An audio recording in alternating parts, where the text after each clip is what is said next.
ശബരിമല സ്വർണ്ണക്കവർച്ച കേസിൽ തന്ത്രിയുടെ ജാമ്യ ഹർജിയിൽ വിധി 18-ന്. ഇരു കേസുകളിലുമായി തന്ത്രി സമർപ്പിച്ച ജാമ്യ ഹർജിയിൽ പ്രോസിക്യൂഷൻ വാദം പൂർത്തിയായി. അതേസമയം ജാമ്യാപേക്ഷ SIT എതിർത്തു. വിവരങ്ങളുമായി മനോജ് ചേരുന്നു. മനോജ്, കൊല്ലം വിജിലൻസ് കോടതിയാണ് തന്ത്രിയുടെ ജാമ്യ ഹർജി ഇന്ന് പരിഗണിച്ചത്. എന്തായാലും ഈ ജാമ്യ ഹർജിയിൽ വിധി 18-ന് പുറത്തു വരാനിരിക്കുന്നു. SIT ജാമ്യ ഹർജിയെ ശക്തമായി എതിർക്കുകയും ചെയ്തിരിക്കുന്നു. കൂടുതൽ വിവരങ്ങൾ മനോജ്. വിനോദ്, ഇന്ന് 3 മണി മുതലാണ് ഈ കേസിൽ, അതായത് ശബരിമല സ്വർണ്ണക്കവർച്ച കേസിൽ തന്ത്രി സമർപ്പിച്ച ഇരു ജാമ്യ ഹർജികളിലും ഈ പ്രോസിക്യൂഷൻ വാദം നടന്നത്. കഴിഞ്ഞ ദിവസം പ്രതിഭാഗം വാദം പൂർത്തിയായിരുന്നു. കൃത്യമായും ആചാരപരമായിട്ടുള്ള കാര്യങ്ങളിൽ മാത്രമാണ് തന്ത്രിക്ക് ഇടപെടലുള്ളതെന്നും മറ്റു തരത്തിലുള്ള ഭരണപരമായിട്ടുള്ള കാര്യങ്ങളിലൊന്നും തന്ത്രിക്ക് ഇടപെടാൻ കഴിയില്ലെന്നും പ്രതിഭാഗം നേരത്തെ വാദം ഉന്നയിച്ചിരുന്നു. എന്നാൽ അതിനെയൊക്കെ എതിർത്തുകൊണ്ട് ഇന്ന് ഈ പ്രോസിക്യൂഷൻ വാദമുണ്ടായിരുന്നു. അതേസമയം തന്നെ SIT ഇന്ന് കോടതിയിൽ ചില സാമ്പത്തിക ഇടപാടുകൾ സംബന്ധിച്ച് രേഖകളടക്കം ഹാജരാക്കിയതായാണ് വിവരം. അതായത് കുടുംബാംഗങ്ങളുടെ അടക്കം സാമ്പത്തിക സ്രോതസ്, അതിൻ്റെ രേഖകളടക്കം ഇന്ന് കോടതിയിൽ ഹാജരാക്കി SIT.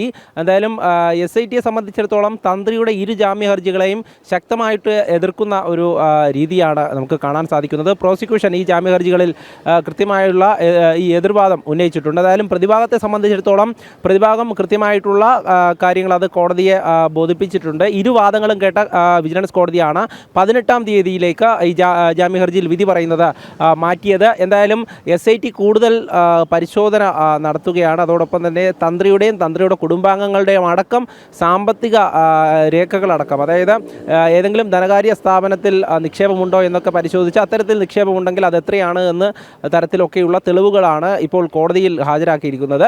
എന്തായാലും നിലവിലെ സാഹചര്യത്തിൽ മറ്റു പ്രതികൾക്ക്, അതായത് മുഖ്യപ്രതിയായിട്ടുള്ള ഉണ്ണികൃഷ്ണൻ പോറ്റി, N വാസു അടക്കമുള്ളവർക്കൊരു ജാമ്യം കിട്ടുന്ന ഒരു സാഹചര്യം. അതായത് ഉണ്ണികൃഷ്ണൻ പോറ്റി നേരത്തെ തന്നെ ജയിൽ മോചിതനായിരുന്നു. അതോടൊപ്പം തന്നെ 4 പ്രതികളാണ് ഇപ്പോൾ ജയിൽ മോചിതരായിട്ടുള്ളത്. N വാസു അടക്കമുള്ളവർ ഇനി നാളെ ജാമ്യ ഹർജിയിൽ വിധി വരുമ്പോൾ ജയിൽ മോചിതനാകും.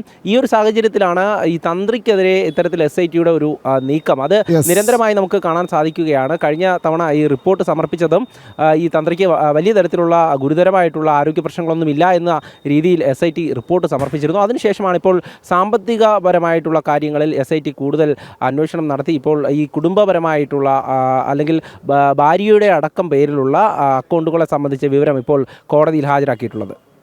വ്യക്തമാണ്. ശബരിമല സ്വർണ്ണക്കവർച്ച കേസിൽ അറസ്റ്റിലായ തന്ത്രി കണ്ഠരര് രാജീവരുടെ ജാമ്യ ഹർജിയിൽ 18-ന് കോടതി വിധി പറയും. എന്നാൽ ഈ ജാമ്യ ഹർജിയെ ശക്തമായി എതിർക്കുകയാണ് SIT. വിവരങ്ങൾ നൽകുകയായിരുന്നു കൊല്ലത്തു നിന്നും മനോജ്.